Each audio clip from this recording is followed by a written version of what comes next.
Happy Wednesday, beautiful souls. This is Shamama hunting out with a new message for us for this week.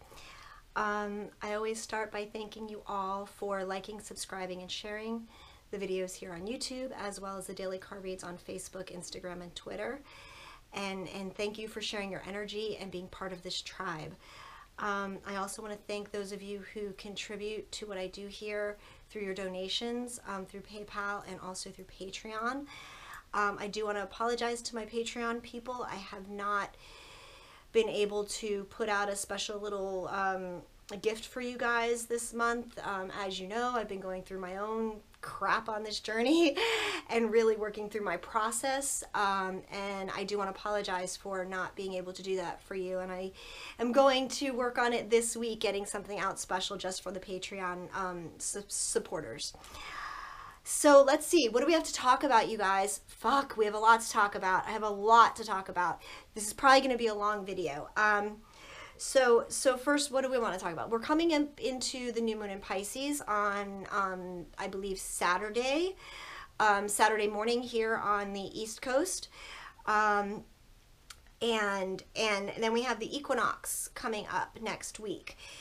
And tied to all of this has been this tremendous energy and focus put in by members in this community about the event. And what is the event, and how the event is going to affect us, and so on and so forth. And I'm going to be honest with you guys. My messages on the event have been, don't fucking worry about it. There is nothing to worry about. Yes, we are supposed to receive some solar flares and electromagnetic energies that are going to be coming down, but this is not an event like what some people are making it out to be. This is not something that is to be feared. This is not, you know, the fucking apocalypse coming down and the end of the world. This is just a continued energy that we are being fueled with to break down the 3D matrix. Things are going to continue to come apart politically, religiously, financially. It's going to be this continued progression for us to move forward in our mission, in dismantling the matrix, in changing the way the system works. So this is not something that anyone should be fearing. This is really a fourth dimensional energy that I feel like, and I hate using this, but a fourth dimensional energy that is fueling fear and trying to distract us or deter us from what we really need to be focusing on right now. So I want any of you who have been following this big, the event is happening now nonsense, to really, don't fucking worry about it. It's not something we need to concern ourselves with. It really is a form of a distraction from us being in our higher vibrational frequency outside of that fourth dimensional, fourth density frequency. We're above this. This is not something that we have control over. These are events that are bigger than we are at this point. So that's what I wanted to talk about the event. Okay, I want to talk about the healing process, clearing, ascending, and what all of that means. So many of us are going through these periods of our ascension. And I did a video about this about a year ago, and I explained in that video that if we take this all back to, Christ and his death and his resurrection, okay, that was the only way for the portals to be opened, for us to be able to be in the circumstance where we are now, where we are able to ascend in our physical bodies. So prior to all of this, ascension was only able to be achieved through death. Our physical bodies were incapable of ascending to higher levels.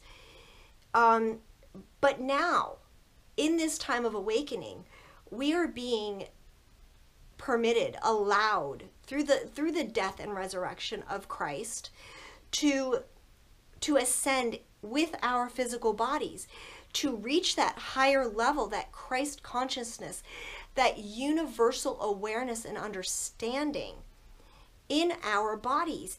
And it is fucking physically hard on us, you guys. Incredibly difficult on our vessels.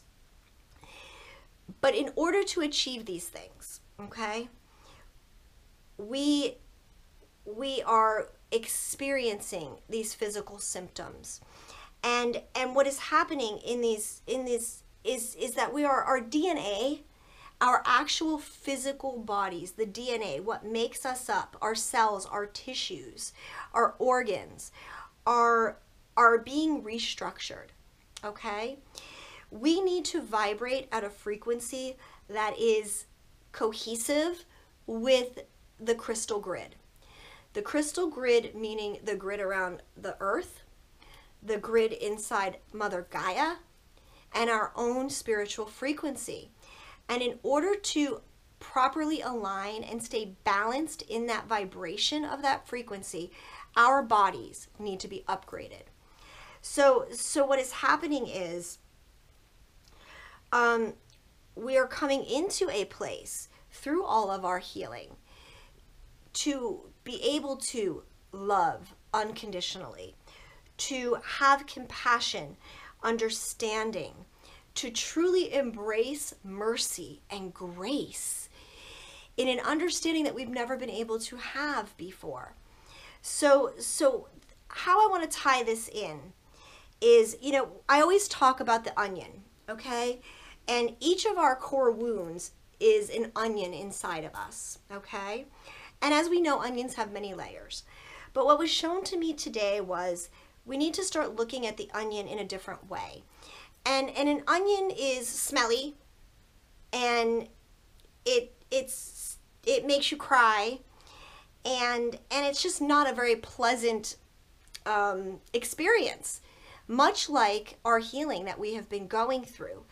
But what they showed me today was that we need to embrace our core wounds, our onion, and the layers more like a rose, okay?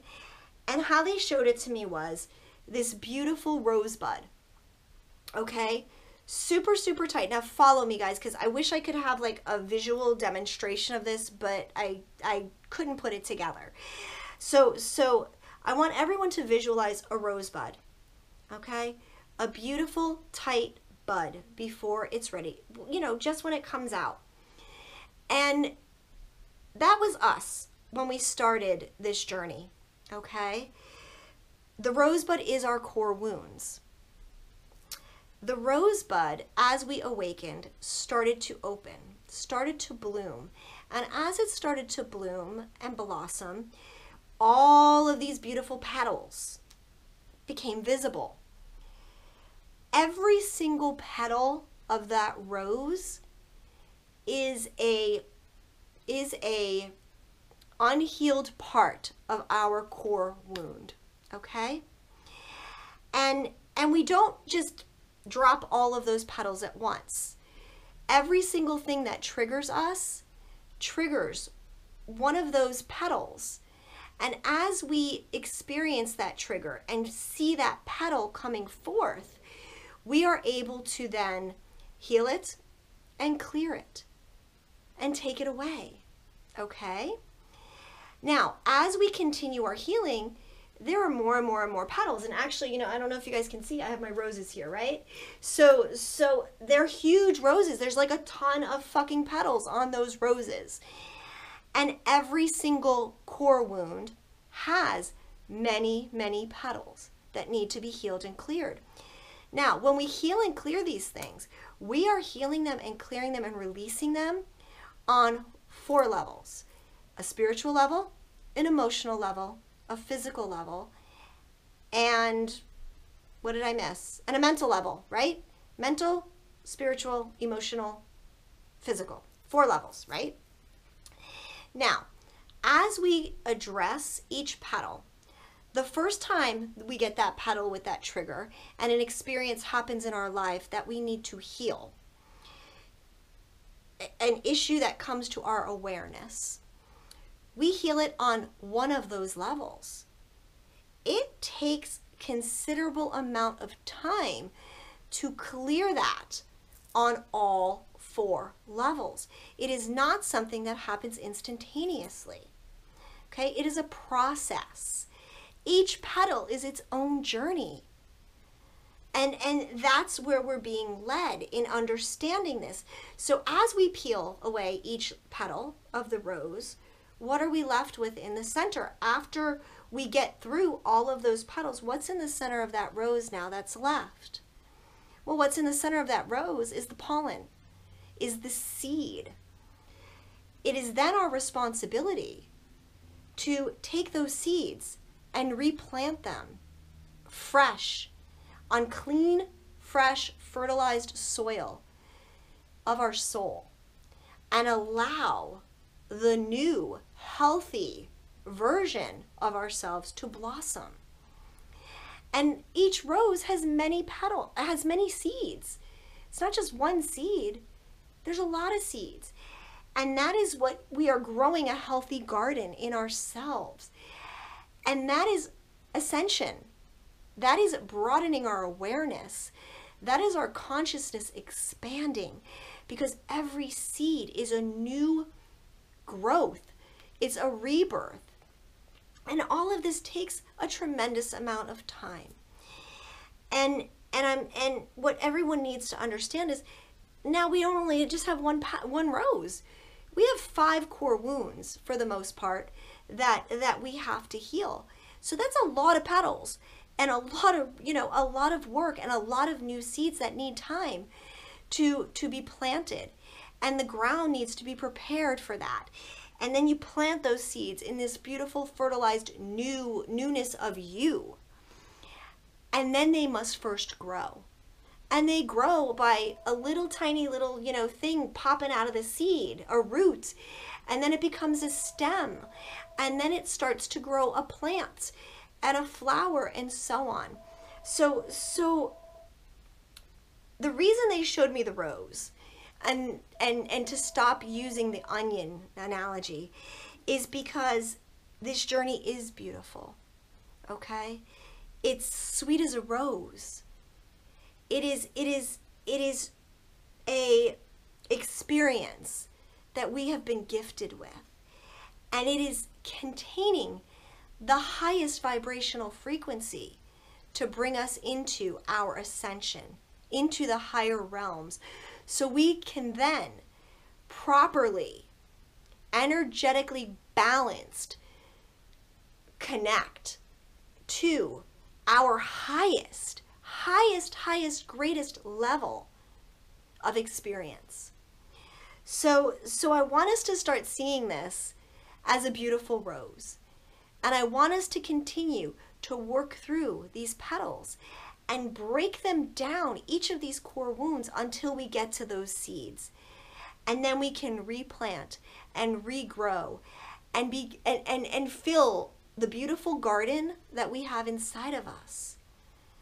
Okay, we are growing every day in a place of love. So I hope that this makes sense to you guys and breaks this down on a level of understanding that we need to really have patience. Patience, patience, patience. You cannot force a rose to bloom before it is ready. You cannot force any of this. And when you do try to, I know there's a such thing as being able to ripen fruit before it's ripe kind of thing. And it's not as sweet. Okay, the nectar of the fruit is not as sweet when growers pick the fruit prematurely and try to force it to sweeten or ripen on its own. So I want to share that with you. Okay, I also want to talk about the mirror.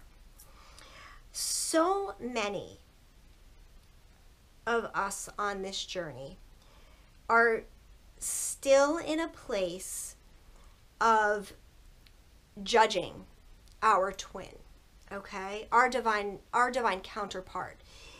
And this goes for the masculine and the feminine, okay? Because the masculine is judging the feminine is judging the masculine. And so many are stuck in a place of unforgiveness for their counterpart. What we need to understand with this is our divine counterpart is our mirror. So my experience just yesterday with one of my clients was she was assessing why she attracts narcissists into her life. And quite honestly, I said, well, look at the mirror. What part of you is in fact narcissistic in nature? And for the masculine and the feminine alike right now, and I know you guys, some of you are not going to like this because we don't want to see that narcissistic quality in ourselves. But quite honestly, the divine feminine has taken, for the most part in this journey, a very narcissistic role in wanting what they want now, in not understanding the circumstances and the situations of their divine counterparts.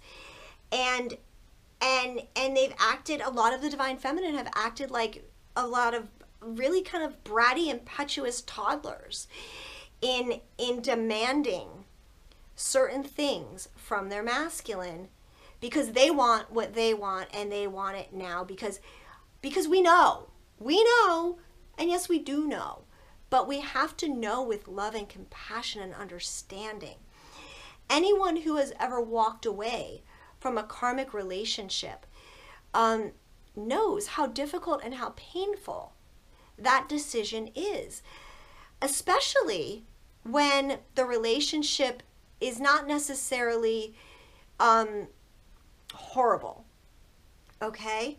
Sometimes these karmic relationships, they suck, they're not great, but they're also not terrible, okay? They may not be completely fulfilling, but they're tolerable, okay?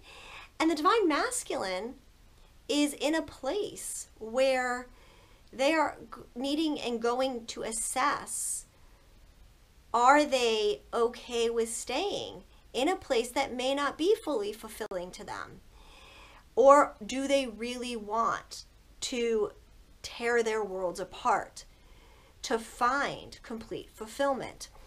Now, this brings me to a place of a little story that I want to talk about, which is journey partners.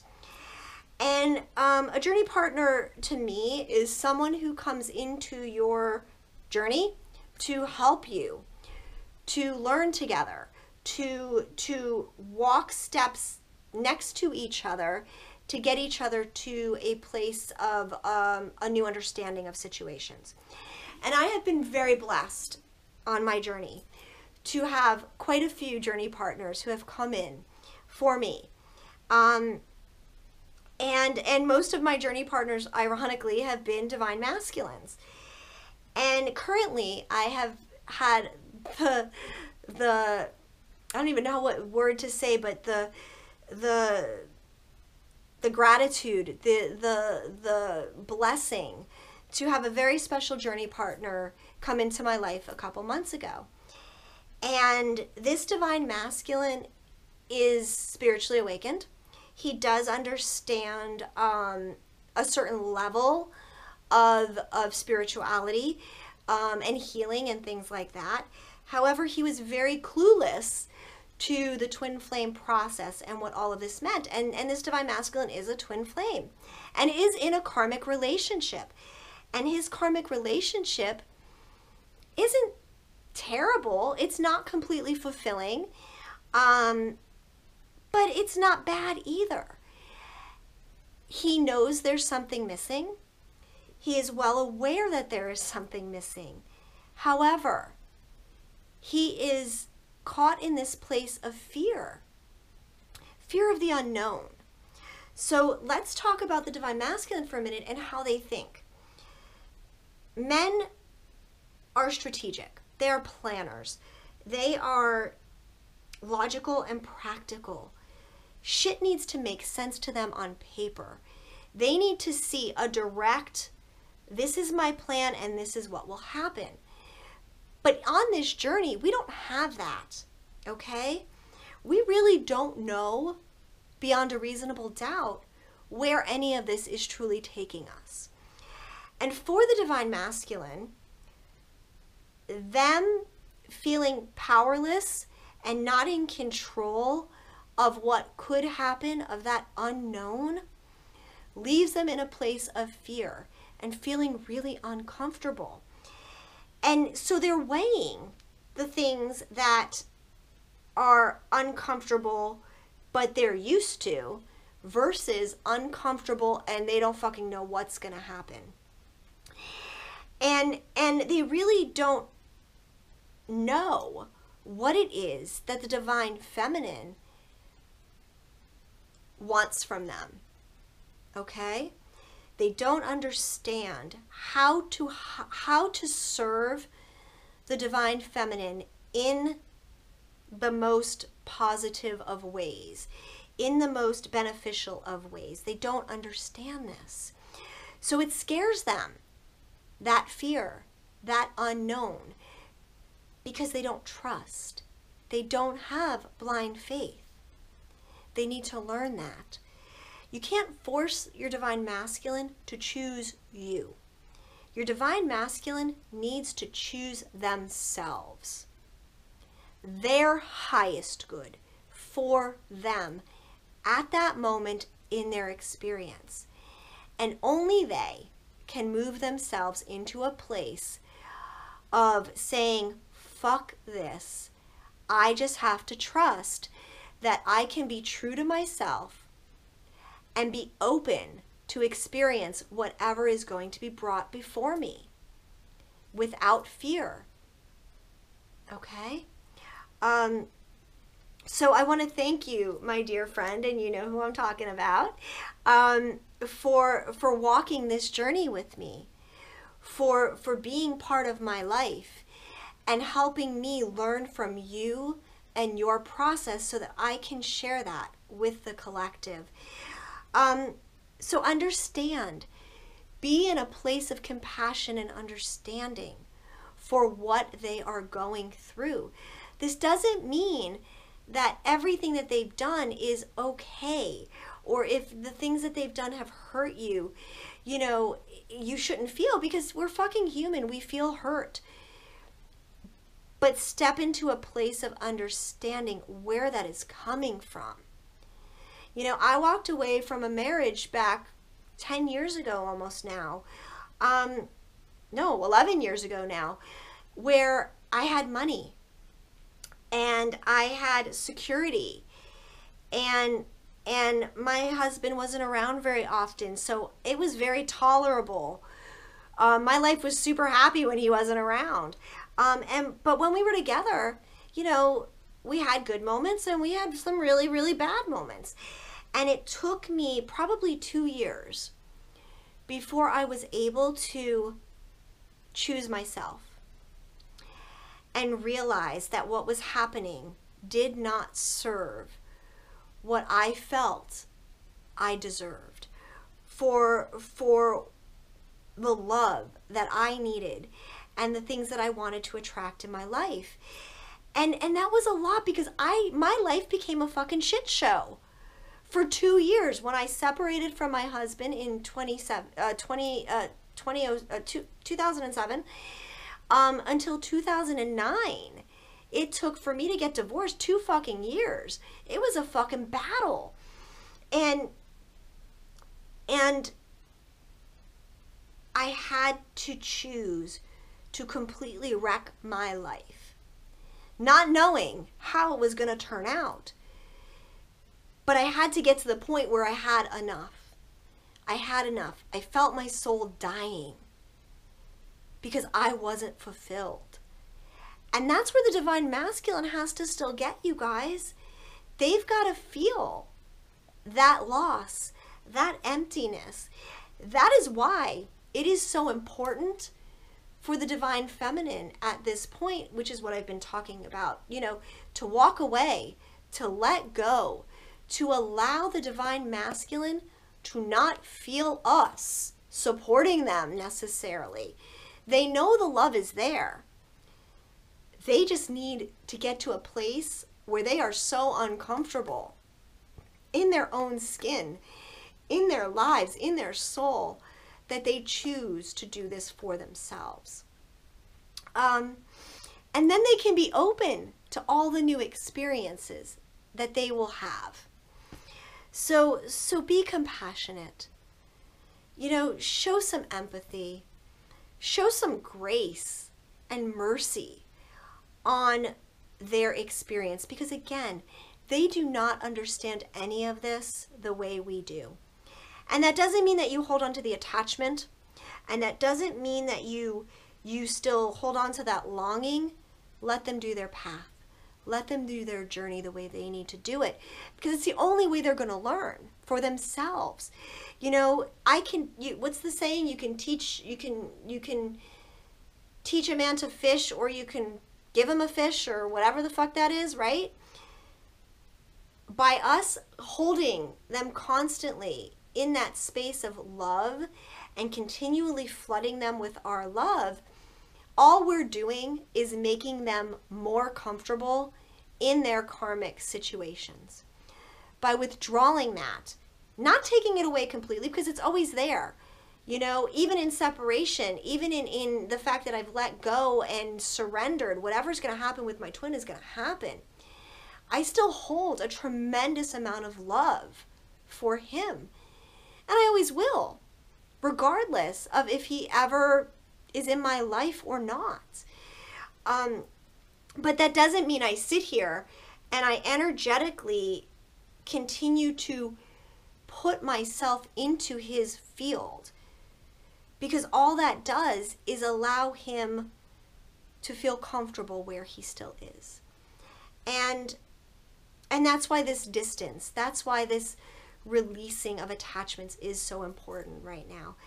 The masculine needs to feel. They need to feel their feelings. And with us continually infusing them with our love, it doesn't allow them to experience their feelings for themselves. It's like giving them that fish to feed them, as opposed to teaching them how to fish so they learn for themselves. And they're at a stage where they need to learn for themselves. Okay, guys? Okay, what else did I need to talk about? Let me see. I have like a list here, and then I have a channeled message and one card that I pulled for you guys.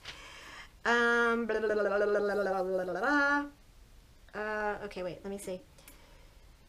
Nope, that's it. Okay, that's it for that. Okay, the channeled message, you guys. And I channeled this morning, so I'm going to just share it with you. Beloved angels, thank you for all your hard work. We know it hasn't been easy for you. Nothing good comes easy. You are growing in appreciation for the process. An expanded understanding of the big picture is becoming clearer. Many of you are still feeling blocked because you are holding on to the old templates of the twin flame experience and expectations of what this should look like in the 3D world that you live in. Understand, we are diligently working in the heavens, guiding you and your beloved counterparts. Quitting is not an option. You have come too far to turn back now. You must push through. Persevere, angels. Strive for your highest good. Be open to all experiences we place on your path. However, do not place attachment to these outcomes. Stay grounded in the present moment. The now is the only thing that you have complete control over. Divine will be done. As you continue to heal, clear, and release, you step more deeply into love, the love for yourself and all humanity. Your greatest mission is to radiate love. Bring love into everything you experience. Let go of lower level reactions and emotions and release all judgments. Stand for nothing less than forgiveness. Forgiveness of self, your beloved, and all of humanity. You are all of one energy. The collective has no separation. Accept that you are all one and work together. Raising your vibration will raise all of humanity. We thank you for your service. We are sending in rays of peace and comfort to aid you through the rough patches. Feel us filling you and blessing you. Know that the war has already been won and victory is yours. It has been written.